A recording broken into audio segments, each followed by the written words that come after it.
तो इस सभी का बहुत बहुत स्वागत है एग्जामपुर बोर्ड एग्जाम चैनल पर। देखिए आपके लिए एक नई सीरीज हम स्टार्ट कर रहे हैं। सीरीज का नाम रहेगा सर आइए सीखते हैं।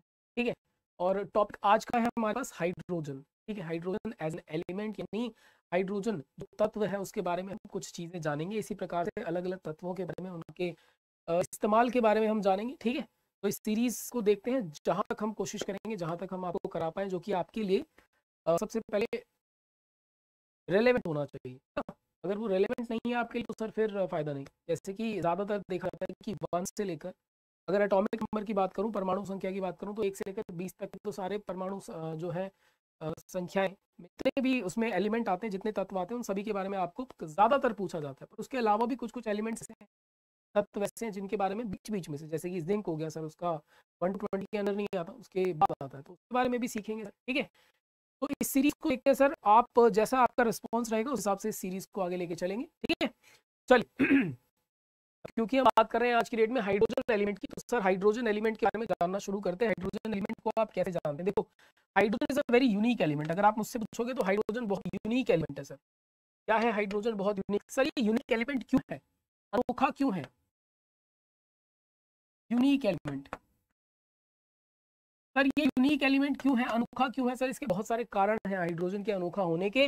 सर वो कारण एक एक करके डिस्कस करेंगे। ठीक है सर, एक एक करके डिस्कस करेंगे, और हाइड्रोजन के बारे में क्या क्या जानना है ना वो सब कुछ समझेंगे। पर सबसे पहले हम समझते हैं हाइड्रोजन का स्ट्रक्चर। क्या समझते हैं सर? स्ट्रक्चर। देखो ये आपके सामने हाइड्रोजन का स्ट्रक्चर है ना सर। कोई भी एलिमेंट हो, स्ट्रक्चर के बारे में अगर बात करें, संरचना के बारे में अगर हम बात करें, एक बार देखिएगा,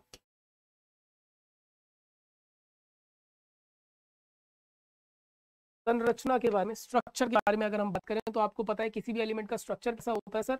आपको ये इस प्रकार से, सबसे पहले सेंटर में आपको क्या मिलेगा? न्यूक्लियस मिलेगा। सेंटर में सबसे पहले आपको न्यूक्लियस मिलेगा। और न्यूक्लियस के अंदर जनरली क्या चीजें देखने को मिलती हैं सर आपको? तो न्यूक्लियस के अंदर चीजें हमें जो देखने को मिलती हैं, जैसे न्यूक्लियस है, मान लीजिए न्यूक्लियस है, और न्यूक्लियस के अंदर, चलिए न्यूक्लियस बाहर लेते हैं, न्यूक्लियस के अंदर जनरली आपको प्रोटॉन और न्यूट्रॉन देखने को मिलते हैं, है ना सर जी? प्रोटॉन और न्यूट्रॉन आपको न्यूक्लियस के अंदर देखने को मिलते हैं। यहाँ पे मैंने न्यूक्लियस सर, ये न्यूक्लियस है, और उसके बाहर आपको कक्षाएं देखने को मिलती है, जिसके अंदर वो कक्षाएं जिनके अंदर इलेक्ट्रॉन रिवॉल्व करता है, इलेक्ट्रॉन चक्कर लगाता है। ठीक है सर, तो ये एक ही कक्षा है हाइड्रोजन के बाहर, क्योंकि इसके अंदर एक ही इलेक्ट्रॉन है जो चक्कर लगाता है। करेक्ट सर, और ऐसा ही एक स्ट्रक्चर आपको यहाँ पे हाइड्रोजन का नजर आ रहा है। पर सर यहाँ पे कुछ अलग नजर आ रहा है आपको? हाँ सर, यहाँ कुछ अलग है। क्या है अलग यहाँ पे, जरा इसके बारे में देखते हैं। तो अलग की बात की जाए ना, तो अलग यहाँ पर ये है कि आपको यहाँ पे न्यूट्रॉन नजर नहीं आ रहा होगा, है ना सर। आपको यहाँ पे एक प्रोटॉन नजर आ रहा है, और एक इलेक्ट्रॉन भी नजर आ रहा है, परंतु आपको प्रोटॉन नजर नहीं आ रहा। तो हाइड्रोजन यहाँ पे अपने आप को अलग साबित करता है सर। देखो कि सभी एलिमेंट, सभी तत्व, उनके अंदर क्या पाया जाता है सर? न्यूट्रॉन पाया जाता है। पर यहाँ पे हाइड्रोजन में न्यूट्रॉन नहीं पाया जाता, हाइड्रोजन तत्व में न्यूट्रॉन नहीं पाया जाता। क्या हाइड्रोजन के सभी समस्थायिकों में भी न्यूट्रॉन नहीं पाया जाता? नहीं सर, ऐसा नहीं है सर। ये समस्थायी क्या होते हैं सर? इन्हें हम आइसोटोप्स के नाम से जानते हैं। आइसोटोप हिंदी में समस्थायी कहते हैं सर। समस्थायी यानी आइसोटोप्स में न्यूट्रॉन पाए जाते हैं।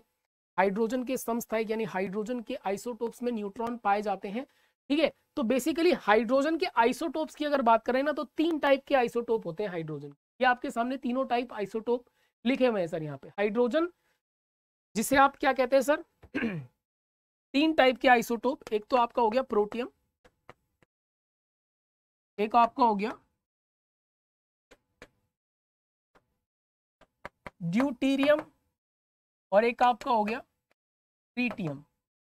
ठीक है सर, ड्यूटीरियम, ट्रीटियम, प्रोटियम, ये 3 टाइप के आइसोटोप्स हैं हाइड्रोजन के सर। जो पहला है प्रोटियम, उसके अंदर कोई भी न्यूट्रॉन नहीं पाया जाता, है ना सर। सर अगर इसकी फॉर्मूला की बात करें तो सर इसे 1H1 कहते हैं, इसे 1H2 कहते हैं। मैं बता देता हूं आपको इसका क्या मतलब है, ये मतलब भी मैं आपको बता देता हूं। ठीक है सर, इनका मतलब भी बता देता हूं। देखो आइसोटोप होता क्या है, पहले तो ये समझ लो। आइसोटोप क्या होता है? समस्थायिक क्या होता है सर, इसके बारे में समझ लीजिए।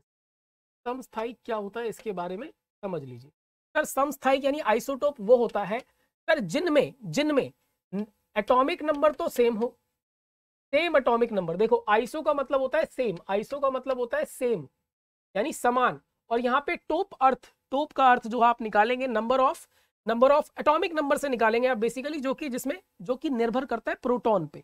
है ना सर। तो नंबर ऑफ प्रोटॉन आपको सेम मिलेंगे, नंबर ऑफ प्रोटॉन आपको सेम मिलेंगे। यहाँ पे आप नंबर ऑफ प्रोटॉन यानी प्रोटॉन्स की संख्या, यानी सेम प्रोटॉन की संख्या, समान प्रोटॉन की संख्या, यानी आप ये कह सकते हैं जिनका परमाणु संख्या समान हो परंतु परमाणु भार अलग होता है सर। क्या होता है सर? परमाणु भार अलग हो, वो क्या कहलाते हैं सर? समस्थायिक यानी आइसोटोप कहलाते हैं। अब हाइड्रोजन के 3 आइसोटोप्स हैं, ठीक है सर, और तीनों आइसोटोप में जो पहला आइसोटोप है सर, अब देखो ये इनके फॉर्मूला में, ये फॉर्मूला अलग अलग क्यों है? अलग अलग होने का कारण क्या है सर? तो फॉर्मूला अलग होने का कारण ना न्यूट्रॉन ही है। देखो कैसे सर, पहले हाइड्रोजन के आपको स्ट्रक्चर के अंदर एक प्रोटॉन नजर आ रहा है, एक इलेक्ट्रॉन नजर आ रहा है, दूसरे में भी एक प्रोटॉन एक इलेक्ट्रॉन तो है ही, तीसरे में भी एक प्रोटॉन एक इलेक्ट्रॉन है, यानी सब में एक प्रोटॉन और इलेक्ट्रॉन तो है ही, परंतु पहले में न्यूट्रॉन की संख्या 0 है, दूसरे में न्यूट्रॉन की संख्या 1 है, और तीसरे वाले स्ट्रक्चर में न्यूट्रॉन की संख्या कितनी है सर? 2 है। ये देखो, ये जो पिंक कलर का आपको नजर आ रहा है सर, ये क्या है? न्यूट्रॉन्स है सर। ब्लू कलर में प्रोटॉन और ऊपर ग्रीन कलर में इलेक्ट्रॉन आपको नजर आ रहा है। तो हाइड्रोजन बेसिकली 3 प्रकार से आप कह सकते हैं आपके नेचर में एग्जिस्ट करता है, ठीक है सर। चलिए सर, एक तो ये अनोखी बात हो गई, हाइड्रोजन एक लौता ऐसा तत्व है पूरे पीरियोडिक टेबल में जिसके अंदर न्यूट्रॉन नहीं पाया जाता। कौन सा? प्रोटियम। हाइड्रोजन का वो कौन सा रूप है? प्रोटियम, है ना सर, जिसके अंदर न्यूट्रॉन नहीं पाया जाता, एक प्रोटॉन और एक इलेक्ट्रॉन पाया जाता है, ठीक है सर। ये बात इसको यूनिक बनाती है, ये बात इसको अनोखा बनाती है। Hydrogen as a fuel, hydrogen जो है बहुत उत्तम फ्यूल है। हाइड्रोजन एज अ फ्यूल अगर मैं बात करूं, ईंधन के अगर बारे में बात करूं, तो हाइड्रोजन ईंधन के रूप में बहुत ही उत्तम ईंधन है, क्योंकि इसकी कैलोरिफिक वैल्यू होती है जो सर वो बहुत ज्यादा हाई होती है। थोड़े से हाइड्रोजन एटम से बहुत ज्यादा ऊर्जा हमें मिलती है।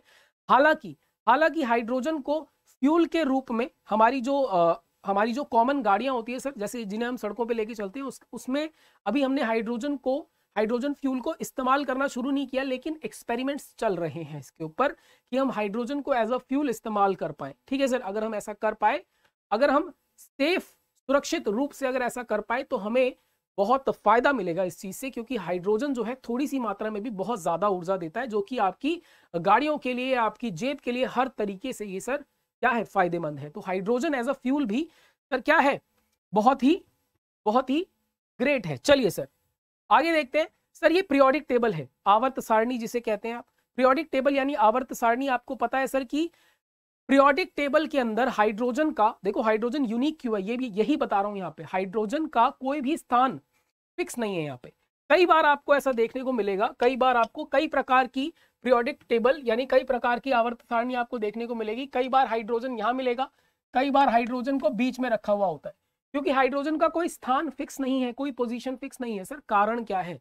स्थान फिक्स नहीं है पर कारण क्या है? स्थान फिक्स नहीं है पर कारण क्या है कि हाइड्रोजन का स्थान फिक्स नहीं है? तो मैं आपको बताऊंगा सर। हाइड्रोजन के बारे में ये समझिए, क्योंकि हाइड्रोजन जो है उसके पास सर एक इलेक्ट्रॉन और एक प्रोटॉन होता है, पता है ना। इसलिए हाइड्रोजन जो है ना सर, वो क्या कर सकता है? वो नॉन मेटल से भी जुड़ सकता है और वो मेटल से भी जुड़ सकता है। किससे? नॉन मेटल से भी जुड़ सकता है और मेटल से भी जुड़ सकता है। NaH भी बना सकता है, HCl भी बना सकता है, समझ रहे हैं आप। मेटल से भी जुड़ सकता है, नॉन मेटल से भी जुड़ सकता है। अब सर ये जो कारण मैंने आपको बताया, ये जो बातें मैंने आपको बताई है ना सर, इससे क्या पता चलता है कि ना तो हाइड्रोजन का जो